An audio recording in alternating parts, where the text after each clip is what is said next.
AP advocate general గా ధమ్మాలపాటి శ్రీనివాస్ పదవి బాధ్యతలు స్వీకరించారు. హైకోర్టులో పలువురు న్యాయవాదులు శ్రేయోభిలాషుల సమక్షంలో ఈ కార్యక్రమం జరిగింది. ఈ సందర్భంగా ధమ్మాలపాటి శ్రీనివాస్ ను పలువురు న్యాయవాదులు, నేతలు అభినందించారు.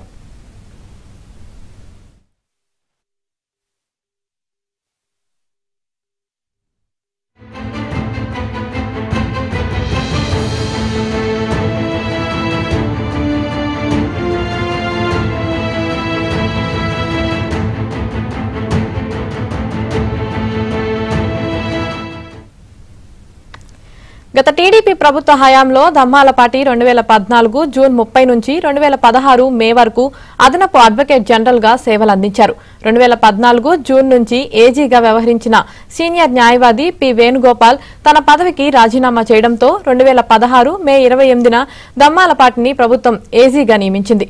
అప్పటి నుంచి వైసీపీ ప్రభుత్వం వచ్చే వరకు ఆయన సేవలందించారు. ఈ అనుభవమే ప్రస్తుతం ఆయన రెండోసారి ఏజీగా నియమితులయ్యేందుకు దోహదపడింది.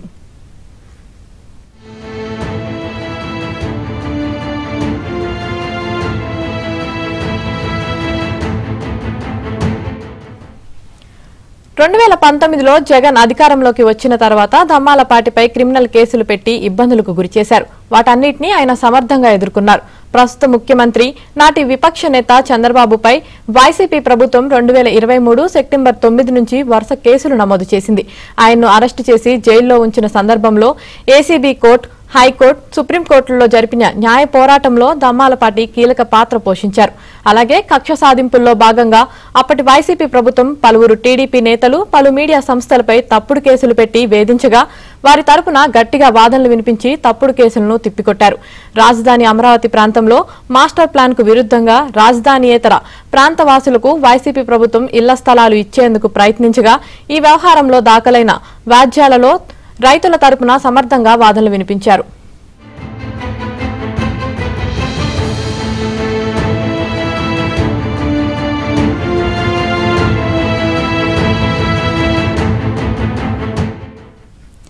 ధమ్మాలపాటి గత టీడీపీ ప్రభుత్వ హయాంలో 2 ఏళ్లు ఏఏజీగా వ్యవహరించినప్పుడు కూడా పోలవరం ప్రాజెక్టుకు సంబంధించి భూసేకరణ కేసులు, పట్టిసీమ ప్రాజెక్టు కేసుల్లో సమర్థంగా వాదనలు వినిపించారు. చిత్తూరు జిల్లాలో హీరో మోటార్ కార్పొరేషన్ కు కేటాయించిన భూముల వివాదంలో వాదనలు వినిపించి ప్రాజెక్టు నెలకొల్పడంలో కీలకంగా వ్యవహరించారు.